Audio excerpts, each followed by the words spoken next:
naririnig nyo ako kahit yung mic ay hindi naka... Okay. I-set ko muna ang aking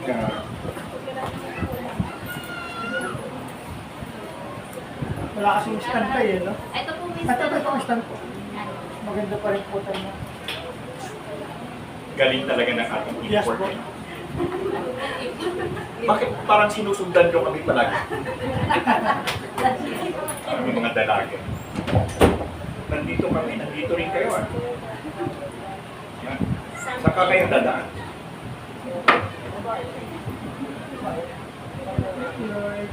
Sige na, pwede na yan. Yan. Saka na. Okay, magandang umaga po sa inyong lahat. At alam po niyo, kami po ay natutuwa pagka kami nakababalik dito sa inyong simbahan para kami po ay makadaw pagpalad ninyo. At ako po ay nasabihan ni Pastor, kailan na ako nasabihan ni Pastor na ako daw ay magsasalita sa inyo. At alam po ba nyo na ako po ay natutuwa sapagkat kayo po hindi namin nakakasama doon sa aming Sunday School ay sige, hindi namin nakakasama sa Sunday School. Pero ngayon, natutuwa ako sapagkat makakapagbahagi ako sa inyo ng mga bagay na kung saan ay aming tinatalakay doon. At ngayong umaga, ay akin pong tatalakayin yung pong Mateo 28, 18 hanggang 20, na ito po ay palasag na ginagamit sa pagmimensahe ng maraming mga pastor. At ito po ay yung tinatawag nilang The Great Commission. At yung hindi po commission, hindi ho The Great Commission. Sa flood control yun. Ang ating Great Commission, ito po ay ang atas ng ating Panginoon sa lahat ng mga mananampalataya. Ganyan talaga. Huwag kang ihiwalay sa amin. Ngayon, ay palagi ang itong ibinibigay ng mensahe. Marami ang nagbibigay ng mensahe at simula na rin maging pananampalataya ay napakaraming beses ko na yatang narinig ang aral tungkol sa Great Commission. Pero pagkatapos ng Great Commission, anong nangyari? Di ba? Palagi na lang sinasabi sa atin na kayo ay humayo at kayo ay mangaral ng salita ng Panginoon at pagkatapos noon, na mangaralan na ituro, ano na kayo na nangyari? Di ba? So, palaging ganun na lamang napuputol doon sa Great Commission, pero walang pagpapatuloy ng pagsasabi kung ano ang nangyari doon sa mga mananampalataya matapos silang bigyang atas ng dakilang utos. At ngayong umaga ay tatalakayin natin ang karugtong ng mga pangyayari. Ano ba ang nangyari matapos ang Mateo 28:18 hanggang 20? Di ba? Pag naaalala ko yung 20 na yan, medyo wag ko na nga sabihin sa inyo kasi medyo napoprostrate ako doon sa salitang 20. Pero Mateo, mag-stick na lang tayo, huwag na lang sa 20. Kung natandaan nyo sa 20. Basta, bigla kayo tumawa sa 20 ha. Pero ito, Mateo 28:18 hanggang 20. Ito yung tunay na 20. At dito, sinabi ng Panginoon na siya ay nag-atas. Tandaan nyo ha, ito ay isang atas. Kapag ang atas ay ibinigay sa iyo, ito ay mahalaga. At naalala ko ang isang pangyayari tungkol sa isang sundalong Hapones na kung saan ay siya ay binigyan ng atas noong ikalawang digmaang pandaigdig. At siya ay pinanatili doon sa bayan ng probinsya ng Lubang o bayan ng Lubang. At ang Hapon na ito, dahilan sa siya ay inatasan, alam niyo ba na tapos na ang giyera, hindi pa rin siya umaalis doon sa lugar na kung saan siya ay inutusan ng kanyang pinuno na dito ka mananatili. At kinakailangan pa, pagkaraan ng maraming taon, that was 1944, natapos ang gera, ay mga 1970s pa lang. 75 ba yan? Si Onoda, si Sergeant Onoda, ay nandoon pa rin at ayaw umalis at hindi siya aalis hanggat hindi dumarating yung tao na nagbigay sa kanya ng atas upang siya'y pakawalan doon sa atas na iyon. At sa looban ng mahabang panahon, hindi siya umalis sapagkat siya'y nanatili doon sa lugar ng atas. At nung dumating na yung kanyang pinuno na nagbigay ng atas sa kanya, doon pa lamang siya umalis. Dahil dito nakikita natin na meron palang kahalagahan ang atas. Subalit karamihan sa atin ay hindi ito binibigyan ng malaking pansin. Doon ang nag-atas ay kapwa niya pinunong Hapones, kapwa-tao. Subalit sa atin, ang nag-aatas na hindi tao, ang nag-aatas sa atin ay ang pinakamataas sa lahat, ang gumawa ng langit at lupa, nagbigay buhay sa atin. Siya ang nagbigay ng atas sa atin, subalit ang katanungan, ano ang ginagawa natin sa atas na ito? Ano ang atas? Ano ang utos o atas? Ang atas ay tayo ay magpatuloy sa pananampalataya, at ang pananampalatayang ito ay hindi lamang ipagpapatuloy nating pangsarili, kung hindi ang atas na ito ay dapat ibahagi din naman natin sa iba, at pag naibahagi natin sa iba, ay tuturuan din natin yung ibang ating tumanggap ng atas mula sa atin, na siya rin ay magpatuloy sa atas na sinasabi. Ibig sabihin, ang atas ay hindi dapat maputol. Ang atas ay dapat nagpapatuloy. Ano gano'n, mahal na mahal ako dito sa inyo. Yung akong mapapausap, talagang may tubig pa. Anyway, so ang atas na ito ay ginawa niya sapagkat ang atas ay gusto niyang nagpapatuloy at hindi ito napuputol.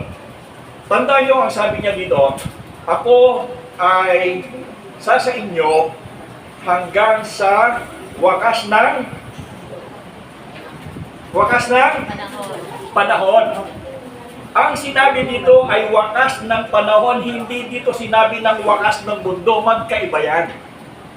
Sa ating kaisipan, marami ang nag-iisip na ang atas ng Panginoon ay hanggang sa katapusan ng mundo, hindi po. Ang atas niya ay hanggang sa wakas ng panahon. Ano ang ibig sabihin ng atas hanggang sa wakas ng panahon at hindi sa wakas ng mundo? Ang sabi ng Panginoon, nang siya ay umakyat papunta doon sa kanyang kaharian, sinabi ng Panginoon na ako ay muling babalik. At sa kanyang pagbabalik, tayo ay kanyang kukunin at tayo ay isasama niya sa kanyang lugar na kinaroroonan. Ito yung wakas ng panahon. Ito yung wakas ng panahon na kung saan ang katuruan ng Ebanghelyo ay matatapos na. Ibig sabihin, pag dumating na ang araw ng kanyang pagbabalik, ito na ang katapusan ng katuruan ng biyaya. Sa ating kapanahunan ngayon, tayo ay nangangaral ng atas ng Panginoon, tayo ay nasa panahon ng biyaya. At kapag siya'y tumating na ang panahon ng biyaya ito ay matatapos. Ito yung sinasabi niyang hanggang sa wakas ng panahon. Pero ang mundo ay mananatili pa. Ang mangyayari dito ay hindi na ipangangaral ang salita ng Panginoon dahil natapos na ang panahon ng biyaya. Kung kaya, ang atas sa atin ay may hangganan. Ibig sabihin, may time-lapse yan. Simula nang siya ay umakyat hanggang sa kanyang muling pagbabalik.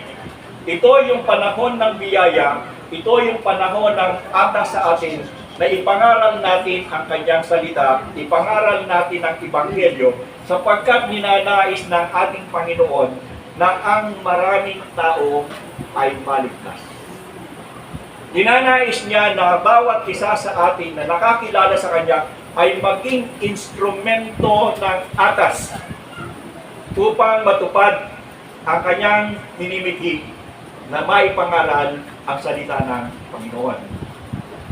Isang bagay na katutuan ng araw. Aking iniisip kung paano yung sinabi ng Panginoon na ipangangaral ang Kanyang salita sa buong mundo bago siya dumating. Paano may pangangaral ang salita ng Panginoon sa buong mundo, limitado ang kakayanan ng mga mananampalataya. Kinakailangan mo sumakay sa barko, kinakailangan mo sumakay sa eroplano, kinakailangan mong maglakad. Para ikaw ay makarating sa isang lugar, paano kung ang mga tao ay nasa kabundukan? Paano kung sinabing papangaral? Pero ang sabi ng Panginoon ay gagawin niya. At ako'y nagtataka kung paano ito mangyayari noong araw. Alam niyo ba ngayon, hindi na ito imposible? Amen. Bakit? Lord, Meron ng internet, meron ng Google, meron ng TikTok, meron ng FB. Ibig sabihin, at saka kung kabundukan man yan na hindi kaya ng Smart, hindi kaya ng Globe, kaya yan ng Tesla. So, ibig sabihin, itong mga bagay na ito ay nagaganap na sinasabi niyang may pangangaral ang kanyang salita sa buong mundo bago siya dumating. Anong ipinapakita nito ngayon? Doon panahon namin, siguro mga 1970s, wala pang ganito eh. At napakabilis ng mga panangyayari upang ang salita ng Panginoon ay may pahayag. Merong mga teknolohiya na nagagamit ngayon sa maraming kaparaanan, pero ang mga teknolohiyang ito ay ginagamit din o nagagamit din natin upang ang atas ng Panginoon ay ating may sakatuparan. Tama, mali? Kung sasabihin mali, kasi aalis na ako dito, kasi hindi ako pwedeng magturo ng mali. So, ganoon ang nangyari. May atas ang Panginoon. At dahilan sa ang Panginoon ang siyang nag-atas, huwag nating itong gagawing simple lamang. Kung kayo nga, atasan kayo ng inyong magulang, hindi kayo makatanggi dahil may pamalon pagdating sa inyo eh. Hindi ba? May pamalon man at wala, alam ninyo na ang atas ay importante. Higit sa lahat, mas lalong mataas ang atas ng Panginoon na kung saan ay nagbigay ng kaligtasan sa bawat isa sa atin. Tumanaw naman kayo ng utang na loob, mga Pilipino tayo, mahilig tayo dyan. At tayo ay laging may kasabihan na hindi ka marunong tumanaw ng utang na loob. Di ba? Palagi natin sinasabi yan. Ginagawa ba natin ang atas? Ano ba yung binigay sa atin ng ating Panginoon? Kaligtasan. Nasaan ang utang na loob natin para hindi dapat sinusunod natin yung atas kasi utang na loob natin sa Panginoon yan dahil sa kaligtasan yung binigay sa atin. Pagtanong, ginagawa ba? Ginagawa ba yung atas sa utang na loob natin? Huwag kang sabihin na natin mga Pilipino tayo, mahilig tayo sa utang na loob. Di ba utang na loob natin sa ating Panginoon ang kaligtasan natin tinataglay at anong dapat nating maging ganti? Ang sundin ang kanyang atas na ipangaral ang salita niya hanggang sa katapusan ng panahon. Ngayon, ano ang nangyari? Alam ninyo, nung linggo, ang sarap ng usapan namin. Dati-dati, ang aming Sunday School hindi pa natatapos ay ang 1 oras. Tapos na kami. Alam niyo ba nung linggo kung gaano kami kahaba? Hindi namin namalayan. 2 oras na. Palagay ko, ganun din tayo dito. Ang ganda ng linggo, di ba? Nagulat ako, 2 oras na pala. Chinek ko yung video. Anyway, so nung tayo inatasan ng Panginoon, dapat natin isakatuparan ang atas na ito. Hindi lamang sa buhay na walang hanggan, sa ibinigay niya sa atin sapagkat ito'y ating tungkulin, ito'y isang atas. Huwag natin kalilimutan yan. At tayo ay Pilipinong marunong tumanaw ng utang na loob. Tandaan nyo, tayo ay mga Pilipino, marunong tayong tumanaw ng utang na loob at malaking utang na loob natin sa ating Panginoon na tayo bigyan ng kaligtasan sa pamamagitan ng Yeshua na kung saan ay namatay sa krus para sa atin. At bilang tandaan ng pagtugon sa kanyang atas, sundin natin na ipangaral natin ang kanyang salita. Diba? Pwede natin gawin yan sa pamamagitan ng social media. Pwede kayong mag-vlog dyan, di ba? O pwede rin naman kayong tumayo doon sa isang lugar at magsisigaw kayo doon. Di ba? Nakikita ninyo, marami dyan. O tumatayo sa isang lugar na mayroong mga babasahin. At itong mga taong ito ay sumusunod sa atas ng Panginoon. At hindi tayo exempted. Hindi tayo exempted sapagkat ang ating tinanggap ay atas. When you were given this commission to share the word of the Lord or ni Yeshua, ito itong tungkulin natin sundin. Kita nyo, paulit-ulit at paulit-ulit kung sinasabi. Bakit? Binibigyan ko ng diin sapagkat ito'y importante. Importante. Ngayon, ang tanong, ano ba talaga ang nangyari pagkatapos ng sabihin ng Panginoon? Nagkaroon ng dalawang grupo. Tanda nyo ha, nagkaroon ng dalawang grupo matapos ang Panginoon ay umakyat sa langit at nangaral ang mga apostol at mga alagad. Sila ay nagdalawang pangkat. Yung unang pangkat ay tinatawag na pangkat ng mga Nazareno, na ang mga Nazareno ay pinamumunuan ni Apostol Pablo, kasama niya yung si Santiago. Sa kanilang pagtuturo ay kanilang itinuturo na ang kaligtasan ay sa pamamagitan ng pananampalataya sa Panginoong Yeshua, subalit ito ay kinakailangan sundan ng gawa at pagsunod sa Torah. Sa 10 utos, ito yung grupo ng Nazareno at pinamunuan ni Pedro. At sa isang pagkakataon, si Apostol Pablo at si Pedro ay nagkaroon ng konfrontasyon sapagkat si Pedro, dahilan sa siya'y naniniwala doon sa kautusan, ay nakakita nung siya nakita ni Apostol Pablo, ay si Pedro ay tumalilis at siya kinumpronta ni Pablo na bakit ikaw ay parang magpaimbabaw. Ano? Samantalang yung isa namang grupo ay pinamunuan ni Apostol Pablo at iba pang mga apostol na tinatawag na the way o ang daan. At ito yung hinanap ni Apostol Pablo, natatandaan nyo, nung siya'y papunta sa Damascus upang ang mga mananampalataya ni Yeshua ay kanyang hulihin. Ang tawag doon sa grupong yun ay the way o ang daan. Merong isang grupo na matalino talaga, natatandaan nyo si Eliseo Soriano, magaling siyang maghanap kung ano ang nasa Biblia. Kung kaya't anong ipinangalan niya sa kanyang grupo? Anong pinangalan niya sa kanyang grupo? Ang dating daan. Dahil alam niya na ang tunay na grupo na kung saan ay nagpatuloy ng atas ng ating Panginoon, ang pangalan ng grupo ay The Way. Isa lamang ang problema sa kanya. Tama na sana eh. Kaya lang dinagdagan niya nung dati. So, hindi naman dating daan ang sinabi. Ang sabi daan lang. Hindi dating daan. Pero sa totoo lang, ang tinutuko niya dito, yung talagang daan na itinuturo sa kasulatan. Kaya lamang, bilagyan niya lang para ma-emphasize o magkaroon ng emphatic yung kanyang pagbibigay ng pangalan.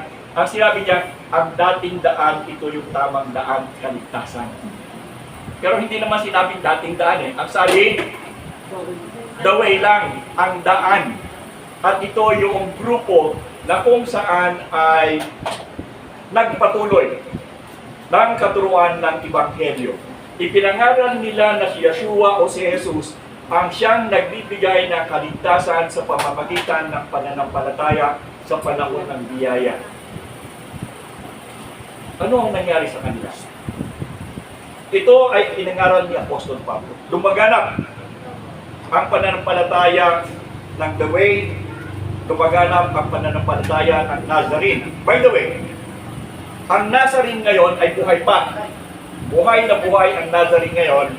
Ito ay isang grupo na buhay ngayon na nanampalataya sila na ang kaligtasan ay sa pamamagitan ng pananampalataya kay Yeshua o Jesus. Subalit dapat sundin din ang 10 utos. Sinong grupo to? Sa ngayon? Alam niyo? Sa Batista, yung Seventh-day Adventist.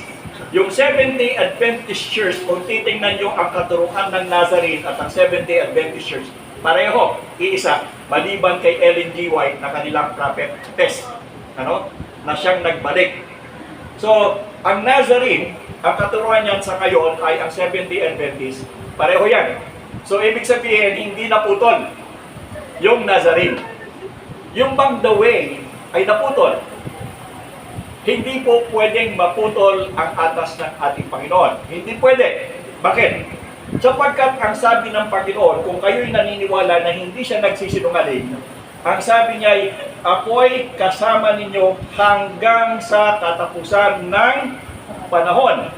Nung sabihin niya na ako'y kasama ninyo hanggang sa katapusan ng panahon, pwede bang maputol ang atas? Hindi eh. Sapagkat ang sabi niya, ang pagsama ko sa inyo hanggang sa aking muling pagbabalik. Kaya hindi natin maaaring paniwalaan ang sino mang grupo na lumabas sa katuroang Kristyanismo na nagsasabing ang Kristyanismo ika ay naputol kung kaya't kami ika ay isinugo ng Panginoon upang muling ibalik ang naputol na katuroan ng Kristyanismo. At ito'y kanilang ginagawa para sila ay makapasok doon sa katuroan ng Kristyanismo at ang nangyayari, sila ngayon ang bida. Sila ngayon ang nagsasabing, dahilan sa ibinalik ko ang katuroang Kristyanismong nawala, ako ngayon ang dapat ninyong paniwalaan. At marami yan dito sa Pilipinas. Di ba? Subalit, hindi po pwedeng mangyari ang mga bagay nito sapagkat ang sinabi ng Panginoon, ako'y kasama ninyo hanggang sa katapusan ng panahon. Kung sino man ang magtuturo na sinasabing ang Kristyanismo o ang katuruan ni Yeshua o Jesus ay naputol, abay ibangganin nyo doon sa kanyang sinabi na hanggang sa huling panahon ako'y hindi, ako'y kasama ninyo. Eh sino nagsasabi sa inyo ng totoo?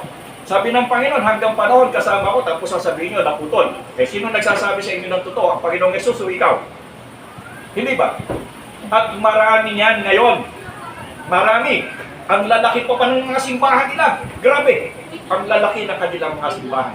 At dahilan dito, napapaniwala nila ang maraming tao at ang maraming tao ito sa halip na sa Panginoon magtiwala ay doon sa pinuno nagtitiwala at dahil dito kung ano man ang hingin ng pinuno ito dahil sa pag hindi ka naniwala, mawawala ang iyong kaligtasan, ikaw ay susunod at susunod sa kanila. Hindi po ganito ang itinuro ng ating Panginoon. Hindi tayo susunod sa kung kanino man sapagkat ang iglesia na itinayo ng Panginoon hanggang sa kasalukuyan, yung the way ay ang sistema ay house church pa rin. Pareho pa rin, katulad natin ngayon, hindi nagbabago. Grupo pa rin, isang simbahan, maliliit lamang. Dahilan sa matatandaan ninyo, na nung ang Panginoon ay umakyat na doon sa langit, anong kanyang sabi? Hintayin ninyo at ipadadala ko sa inyo ang banal na spirito o ang Ruach HaKodesh at siya ang sasama sa inyo hanggang sa katapusan ng panahon. So, ibig sabihin nito, kung ang Panginoon man ay umalis, subukan ninyo mangyari sa inyo to. Kung kayo ay sumunod sa isang tao, bilib na bilib kayo, ipinaglaban ninyo, tapos bigla kayong iniwan, ano mangyayari sa inyo? Sasabihin nyo, bakit ganon? Iniwan ako sa ere. Di ba? At mangyayari doon, matatakot ka kasi wala ka ng proteksyon. Iniwanan ka na eh. Ang kagandahan lamang sa ating bilang mga mananampalataya, nung ang Panginoon ay bumalik sa langit, ang sabi niya, huwag kayong mag-alala, sapagkat kung ako ay aalis, ay ipadadala ko sa inyo ang banal na spirito. At yon ang magsasama sa inyo, yon ang magtuturo sa inyo sa lahat ng bagay na inyong gagawin hanggang sa katapusan ng panahon, hanggang sa aking pagbabalik, siya ang inyong kasama. So nangangahulugan lamang na hindi na mapuputol ang pagtuturo ng Ebanghelyo. At sa panahon ng pagtuturo ng Ebanghelyo ito, ang sabi ni Yeshua o ni Jesus, may kasama kayo. Hindi kayo mag-iisa. Kasama nyo ang banal na spirito na siyang magtuturo sa inyo, mangangalaga sa inyo, at magpapaalala sa inyo ng lahat ng mga bagay na itinuro ko. Kung kaya naiintindihan niyo ba na ang Panginoong Jesus ay pinanganak sa Bethlehem? Tatandaan nyo? Na pinanganak siya sa Bethlehem? Paano nyo natandaan? Sinabi sa Lucas chapter 2 verse 6. Sapagkat ang Espiritu ni Yahweh ay gumawa ng paraan nang sa gayon simula sa kapanahunan ng 33 AD hanggang sa kapanahunan natin ngayon, ang kanyang pangyayaring naganap sa buhay niya ay hindi mawawala, hindi mapuputol. Hanggang sa ngayon ay natatandaan natin at alam pa natin. Nagsimula ito sa oral tradition hanggang sa isulat diyan sa kasulatan. Kung kaya ang mga pangyayaring naganap noon ay nananatili pa nating alam hanggang sa ngayon, sapagkat ito ay sinabi ng Panginoon na ang Espiritu niya ay sasama at siyang magpapaliwanag. Kung kaya't naiintindihan natin. Biruin nyo, more than 2,000 years ago. Naisip niyo ba yun? Mahigit na 2,000 taon na ang nakakaraan sa mga pangyayari sa buhay ng ating Panginoon. Alam pa natin hanggang ngayon. At kung ano yung nangyari sa Kanya noon, eksaktong ang pagkakaalam natin hanggang sa ngayon ay pareho. Naglaro tayo minsan. Kailan tayo naglaro? Na yung sinabi dito sa una, ipapasa mo hanggang doon sa huli, at pagdating doon sa huli, yung huli sasabihin kung ano yung sinabi doon sa una. Ano nangyayari? Pagdating doon sa huli, sablay na. Tatandaan nyo, ilang tao lamang ang pagitan nun. At ilang minuto lamang ang pagitan. Samantalang ang pinag-uusapan natin ay 1,000 taon. Gano'ng karaming oras ang lumipas. And yet, kung ano ang nangyari doon, pareho pa rin kung ano ang pagkakaalam natin ngayon.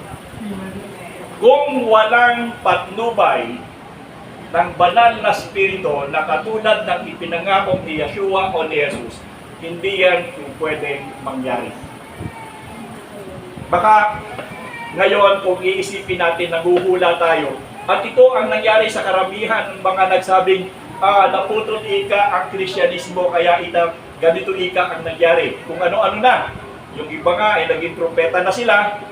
Yung iba ay naging Diyos na. Kung ano-ano na nangyari sa kanila. Subalit, nakita natin, sa kasaysayan, hindi pwedeng maputol ang aral ng ating Panginoon. Hindi. So ano nangyari? Nagkaroon lamang ng suliranin ang katuruan ng ating Panginoon. Nung, tatandaan nyo, ang kapanahunan noon ay kapanahunan ng imperyo ng Roma. Rome, ang pinakamataas na imperyo ngayon noon. Sa ngayon, ano ang namamayagpag na bansa sa kapangyarihan? Anong bansa ngayon na namamayagpag? Amerika. Noon, ang namamayagpag ay Roma. Kasi nagbabago, nagpapalitan ng panahon eh. Tatandaan nyo, ang Roma, ang pinalitan niya ng Greece. Ang Greece naman, ang pinalitan niya ng Persia. Ang Persia naman, ang pinalitan niya ng Babylon. Ano? So, nagpapalit ang panahon at nagpapalit ang mga kaharian. Sa ngayon, ang kahariang namamayagpag ay ang Amerika. Yung konteksto ng ating pinag-uusapan ay panahon ng Roma. So, dapat tayo ay bumalik sa kanilang kapanahunan at alamin natin ang kanilang kultura sapagkat yun ang ating pinag-uusapan. Hindi natin pwedeng maintindihan o malaman kung ano ang nangyari sa panahon ng Roma kung ito'y uunawain mo sa konteksto ng Pilipino. Magkaiba. Kung kaya tayo ay dapat bumalik sa kanilang kapanahunan. Anong nangyari? Nung patuloy ng nangangaral at ipinangangaral ang salita ni Yahweh, ay sila'y nasilalim na kapanahunan ng imperyo. At ang kapanahunan noon, na kung saan ay nagkaroon ng problema ang Kristyanismo ay sa kapanahunan ni Constantine. Ang panahon noon ay nasa ikatatlong 300 AD. Ang ginawa ni Constantine, dahilan sa ang kanyang imperyo ay nagkakagulo, at maraming mga mananampalataya ni Yeshua o ni Jesus, yung The Way at saka Nazarene, ay hindi sumasama sa imperyo. Ang ginawa ni Emperor Constantine ay magdeklara ng tinatawag na Edict of Toleration noong 318 AD. Anong ibig sabihin ng Edict of Toleration o Edict of Milan?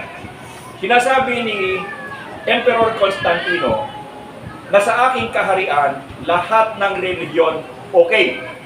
Wala ng persecution. Free for all. Ang sabi ni Constantine. At saka panahonan yon ay mayroong pang 4 major religions aside from Christianity ay yung tinatawag na Dagonismo na ito ay yung reliyon na nanggaling sa Babylonia, nagkaroon ng Mitraismo na kung saan naman ay nanggaling sa Persia, at yung Pantheon religion naman nanggaling sa Greece at ang Sol Invictus naman ng Roma. So merong 4 na reliyon sa kapanahunan ni Emperor Constantine kasama ng ang Kristyanismo, 5 at higit pa. So dahilan dito, nag-aaway-away sila kung kaya't nagkaroon ng deklarasyon si Emperor Constantine na sinasabi niya, huwag kayong mag-aaway sapagkat ngayon pinapayagan ko kayong lahat. Libre na ang reliyon. Wala ng persecution. At ito ay nagpatuloy hanggang sa ito ay dumating sa kapanahunan ng 325 AD na nagkaroon ng issue sa Kristyanismo. Dito sa apatan, dito mismo sa Kristyanismo ay nagkaroon ng issue tungkol sa kasarian ng ating Panginoon. Siya ba ay tao o siya ba ay may elemento ng Diyos sa pagkita ni Arius at saka ni Athanasius? Kung kaya't si Emperor Constantine ay nagpatawag ng pulong upang lutasin ang suliranin sa ano ba si Jesus, ano ba si Yeshua, ano ba ang kanyang katatayuan. At sa pulong ngayon, sa tinatawag na Council of Nicaea ay napagdesisyonan nila kasi si Arius ang sabi, si Kristo o si Jesus, Yeshua, ay tao lamang, walang elemento ng pagka-Diyos. Subalit, ang sabi naman ni Athanasius, mali ka. Ang sabi ni Athanasius ay si Jesus ay co-equal ng Diyos Ama. Siya ay mayroong elemento o essence of Godhead. So ngayon, dahilan dito, kinampihan ni Emperor Constantine si Theodosius at si Arius na kalaban niya ay pinatapon sa imperyo. At dahilan dito, para mapagtibay ang naging desisyon, ay ginawa nila itong tinatawag na ang declaration na Nicene Creed o ito yung credo ng Nasili sa Nicaea. At sinasabi doon na merong isang Diyos. Actually, wala pang 3 persona nung 2 pa lang. Yung pangatlo na padagdag lang yan eh. At kung kaya naniniwala ang mga Kristyanismo ngayon at ating natutuhan na merong isang Diyos sa 3 persona, ito ay nagmula doon sa Konseho ni Constantine noong 325 AD sa Nicaea. Tatandaan nyo, hindi ito apostolic. Hindi ito nagmula sa katuruan ng mga apostol. Ang Trinity o ang Doctrine of Trinity ay nanggaling doon sa konseho na itinatag ni Emperor Constantine noong 325 AD. So hindi po apostolikong katuruan ang Trinidad sapagkat ito ay development. It is a religio-political development during the time of Emperor Constantine to consolidate yung pananampalataya na nandoon sa kanyang imperyo. Hindi lamang ito, nang mamatay na si Constantine, ay idineklara naman ni Theodosius I, isang emperor din, na sinasabi niya na ang Kristyanismo daw ay reliyon ng imperyo. So ibig sabihin, state religion na ito, at yung lahat ng reliyon, yung Dagonism, yung Mithraism, yung Pantheon religion at yung Sol Invictus kasama ang Christianity, isa na lang. Sabi ni Theodosius, ayaw ko na ng iba-iba pang religion sa aking imperyo. Pag-isahin na natin lahat. Kung kaya't sa panahon yun, ang Kristyanismo ay naging isang religion ng haluan. Hindi na ito naging puro. Sapagkat yung reliyon, yung kaugalian ng Persia, kaugalian ng Babylonia, kaugalian ng Greece at ng Rome, pinag-isa sa Kristyanismo. Kung kaya't makikita ninyo, kasi yung Babylonia, yung pare nila, nagsusuot siya ng sombrero ng isda sapagkat sa Babylonia, ang kanilang reliyon ay Dagonism. Yun ang kalahati yun ay kalahati tao, kalahati ay isda. At nakikita ninyo ngayon, sino nagsusuot ng parang isda yung sombrero? Di ba sila? Pagkatapos doon, sa Mithraismo naman, ay naniniwala sila na ang kapanganakan ni Mithra ay December 25. Sino ngayon ang nagse-celebrate ng December 25? Tayong lahat. Di ba? December 25. Bukod doon yung sa Greece naman, ay naniniwala sila sa maraming Diyos-Diyosan. Kung kaya't nakita natin dito, ang mga Pilipino ay maraming santo. Bukod doon sa Sol Invictus ay nandoon naman yung monstrance, yung bilog ng sinag ng araw o yung araw. Kung kaya't kahit tayo ngayon dito, tayo ay nagbibigay ng hostya. Yan bilog. Yan ay palatandaan ng Sol Invictus. At makikita niyo yung mga bahay na ilan sa atin, yung bahay sa harapan ay mayroong bilog. Di ba? May design. Yan ay Roman Empire. Yan ay Sol Invictus. Dahilan sa yung Kristyanismo nga ay naghalo na sa kapanahon ng Theodosius hanggang sa kasulukuyan. Ngayon, dahil dito, yung mga mananampalataya ng Panginoon, yung the way at yung Nazarene, hindi sila sumama sapagkat alam nila na ito ay mali. Kung kaya yung mga mananampalataya ni Yeshua na sumunod doon sa Mateo 28:18 hanggang 20, lumabas sila, nagtago sila, pumunta sila sa mga lugar na kung saan ay hindi sila maaabot ng imperyo. At yung mga nahuhuli, dahil lang sa sila hindi sumusunod, anong ginagawa sa kanila? Yung mga mananampalataya ng ating Panginoon na ayaw sumunod doon sa kautusan ng state religion, anong ginawa sa kanila? Ginagawa silang laruan kung kaya't doon sa Rome, doon sa amphitheater ng Rome, pag nahuli itong mga ito, dahilan, kasi kasalanang mortal ang hindi sumunod eh. Dahilan sa ang hindi pagsunod sa state religion ay capital punishment. At yung mga mananampalataya ni Yeshua o ng Panginoong Yesus, hindi sila papayag na sila'y mahaluan. At dahil lang sa ayaw nilang mahaluan, sila'y nagtatago. Pero pag sila'y nahuli, dahil capital punishment ang hindi pagsunod sa state religion, pinapatay sila, pinapakain sa leon, pinaglalaruan, sinusunog, dahilan sa ang hindi pagsunod sa state religion ay capital punishment. Ito yung sinasabi nila na naputol daw yung Kristyanismo sapagkat noong kapanahunan ni Theodosius ay pinapatay na, naubos. Pero hindi nila naiintindihan na yung mga tunay na mananampalataya ay hindi sumama. At pasalamat tayo sa kanila sapagkat kahit sila patayin, kahit anong gawin sa kanila, nanatili ang kanilang pananampalataya. At kung sila'y tumigil, anong mangyayari sa atin? Sa palagay niyo, nakaupo ba kayo kung tumigil yung ating mga kapatiran noong araw sa kanilang pagsunod dahil sila'y natakot? Wala kayo ngayon dito. Wala kayo ngayon dito. At ganyan din ang pinagagawa sa atin. Kung nagdusa yung ating mga kapatiran noong araw upang ipangaral lang at panatiliin ang pananampalataya ni Yeshua, bakit hindi natin gawin? At hindi natin ipagpatuloy. Mag-isip kayo.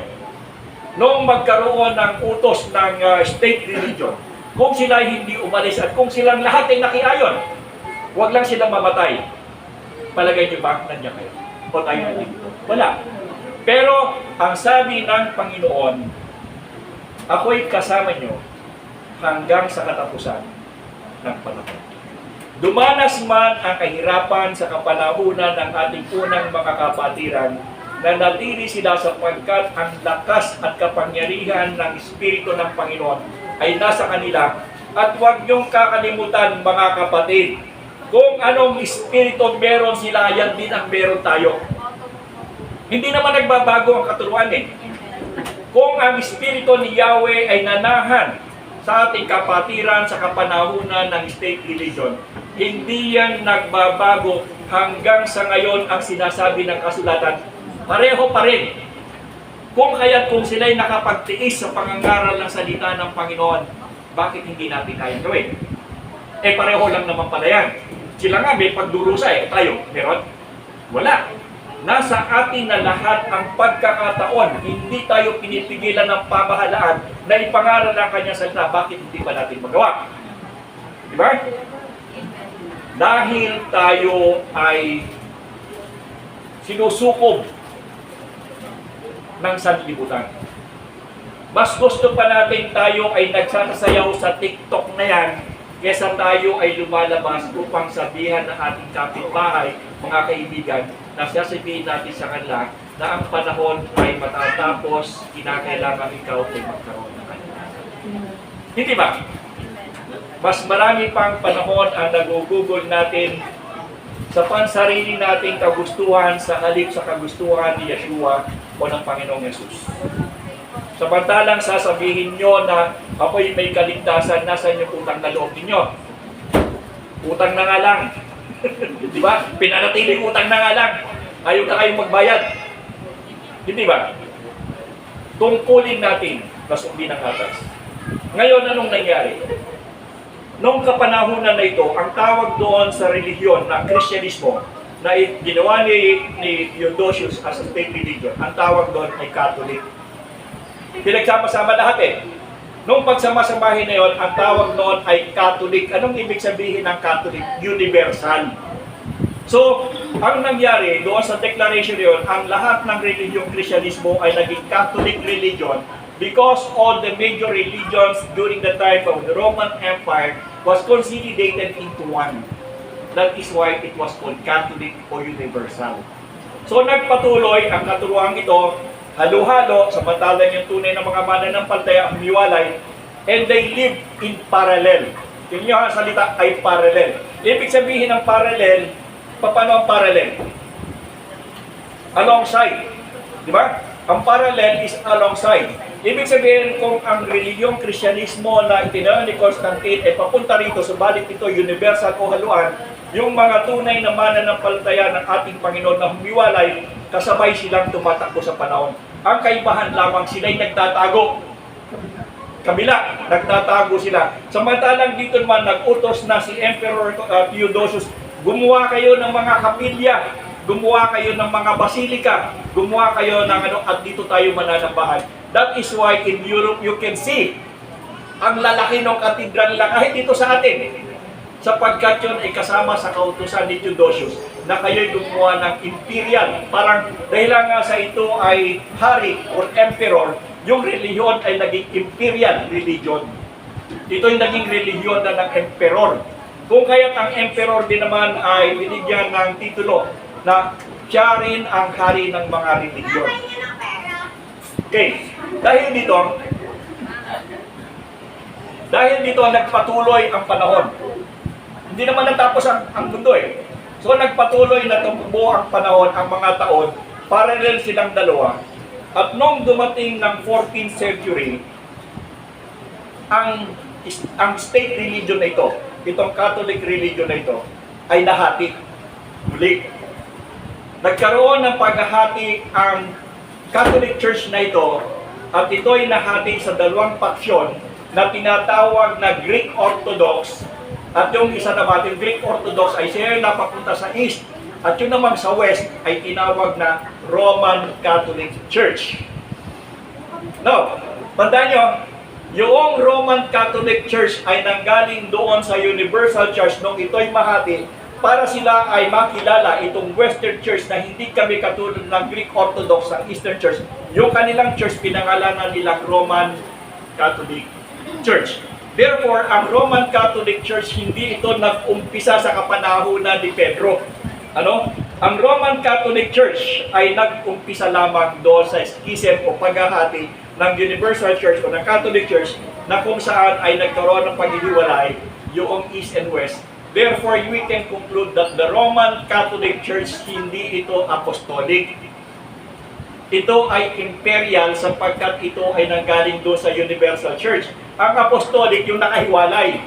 Ito imperial sapagkat ang simbahan ito ay nagmula doon sa isang simbahan na kung saan ay reliyong ipinatatag ni Constantino. Okay, so madaling sabi, ang Roman Catholic, ang Greek Orthodox, ay hindi mga apostolic church according to history. According sa kasaysayan, ang Roman Catholic Church, ang Greek Orthodox Church ay outshoot ng Imperial Church na ginawa ni Theodosius nung sila'y mag-away-away, nahati sila. At nung sila'y mahati, nagkaroon ng Greek Orthodox at saka ng Roman Catholic Church. Now, tandaan nyo, kung sino yung, alam nyo, ang Greek Orthodox, mas payos yan. Mas mataas ang kanilang pagsamba sa Panginoon ikumpara mo doon sa West, sa Roman. At doon yung mga Greek Orthodox na yan, ang isa sa mga makikita nyo na notable na tao na nananampalataya na Greek Orthodox na mas mataas pa ang kanilang pagsamba sa Panginoon kaysa sa mga Roman Catholic Church. Alam niyo kung sino? Si Putin. Si Vladimir Putin ng Russia. Kasi ang Russia at ang Baltic State, yan ay Greek Orthodox. At yan ay mga taong yan ay mataas ang pagtingin sa Panginoon. Napakataas ang pagtingin sa Panginoon ng mga taong yan. At nagtatawa nga lang ako bakit si Putin na isang Kristiyano na Orthodox, lagi nilang pinasasama kasi kalaban daw nila. Pero sa katotohanan, mas badan pa si Putin kaysa diyan. Si Trump nagsasabing Kristiyano pero pwedeng sabihin natin sa ang pagtingin ay mas banal pa o mas makatwiran pa si Putin. Well anyway, nasasabi ko lamang sapagkat nakikita natin ang pagkakaiba ng dalawang grupo. Anyway, Yung Great Schism ay nag-umpisa noong 1054, tatandaan nyo. Nagkasimula ang paghahati at ang Roman Catholic Church ay nag-umpisa lamang ng 1054 AD. Hindi yan ang galing doon sa Apostolic Church ng umakyat ng Panginoon. Hindi. 1054 lang ang Roman Catholic Church. So, ibig sabihin, hindi yan apostolic. Hindi yan nagmula sa Panginoon. Sapagkat yan ay nagmula lamang kay Emperor Theodosius.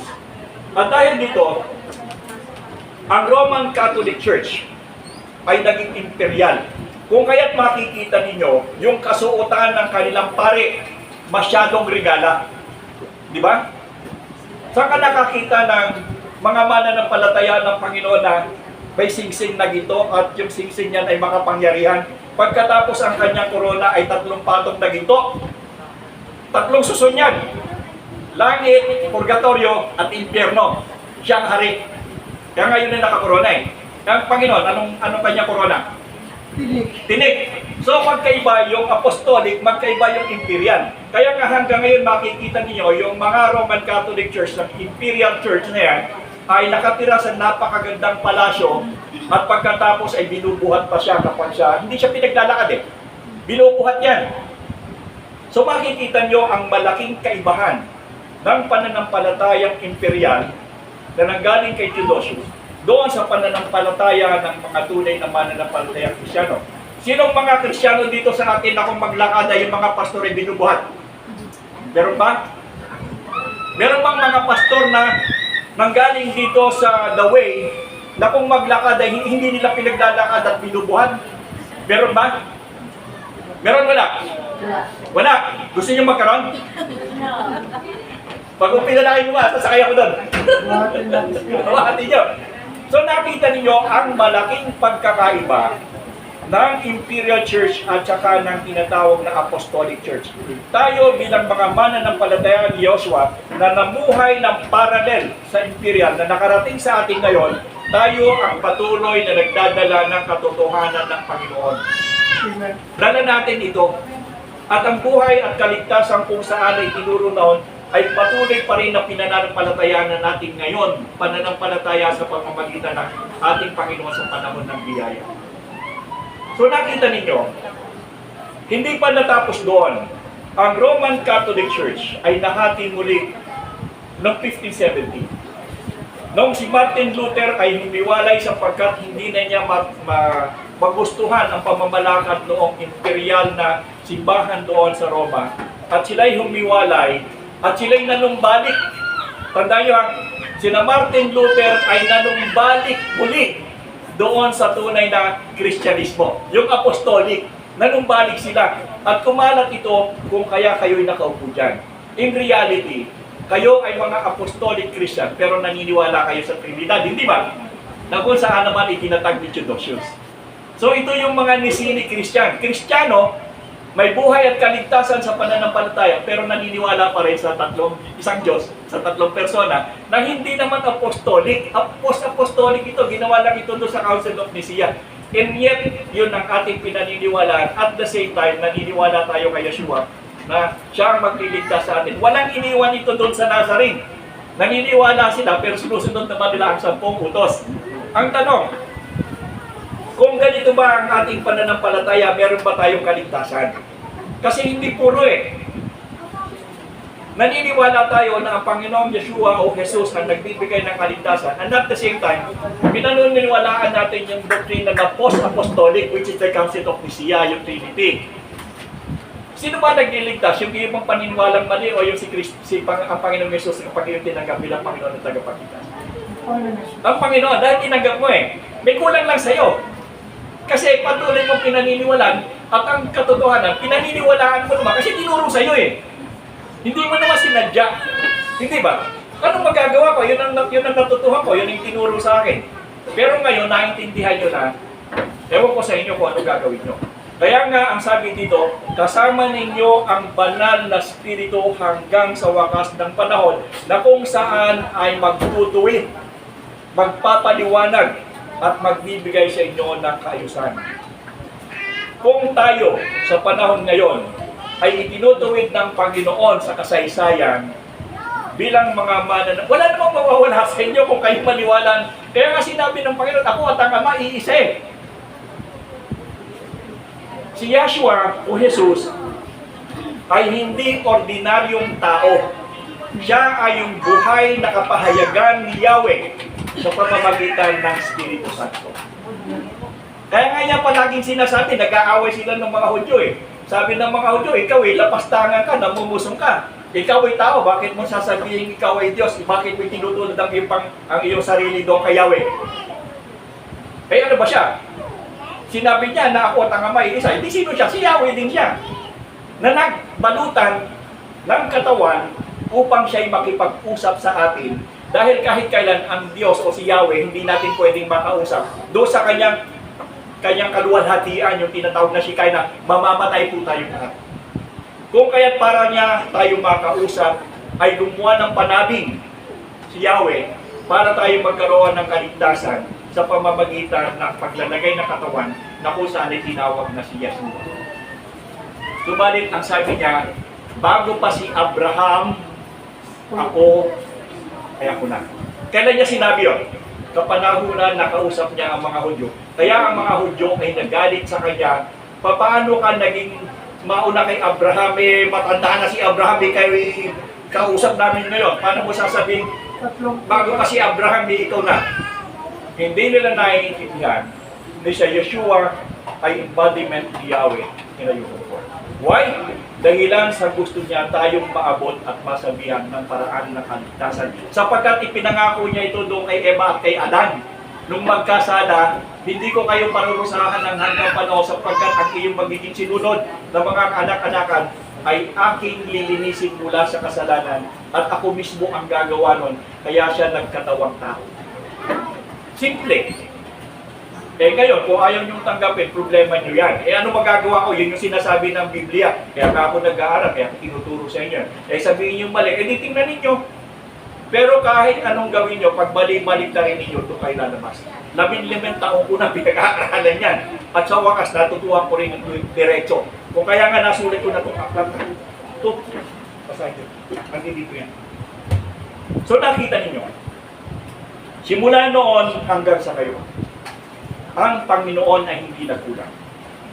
Sa kabila ng mga pangyayari na kung saan ay may kaguluhan sa relihiyon ng Kristyanismo na kung saan ay unang tinawag doon sa Antioquia, hindi pinabayaan ng Panginoon ang tuwirang mawala sapagkat yung mga tunay na mananampalataya ay namuhay ng parallel doon sa Imperial Christianity, itong Apostolic Christianity, in parallel with the Imperial, kung kaya't yan ay nakarating sa atin ngayon sapagkat tuwid at hindi nagsisinungaling si Yeshua nang sabihin niya, nakasama niyo ako hanggang sa katapusan ng panahon. Sa pangwakas, meron akong babasahin. Maganda. Ito yung sinabi ni Juan doon sa ikalawang buwan, nung unang buwan, Kabanata 2, doon sa talatang 11. Unang Juan, Kabanata 2, sa talatang 11. Tingnan nyo naman, gumawa lang ng Biblia. Alam yung mga Pilipino, ang hirap magbasa at malalabo ang mata. Tingnan nyo kung ito'y mapabasa nyo. Nagtitid. Di ba?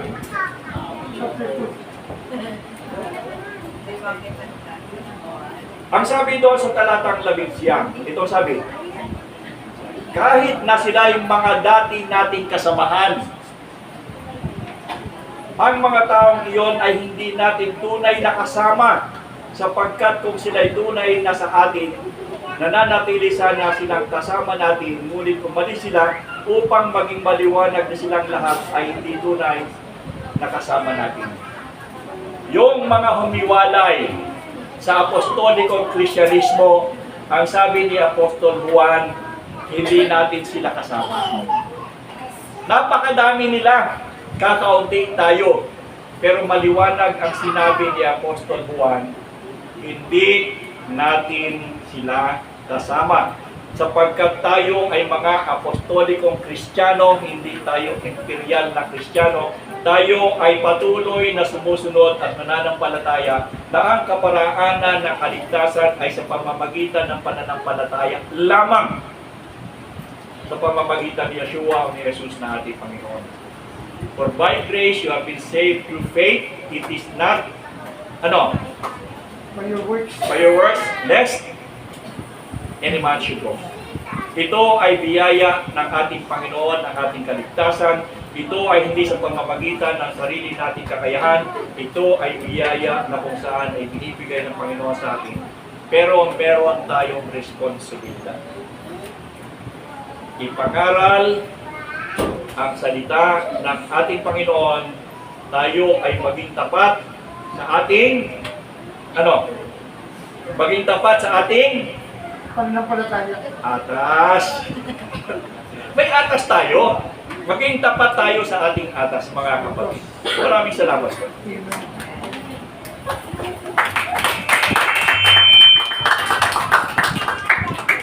Banang palaki.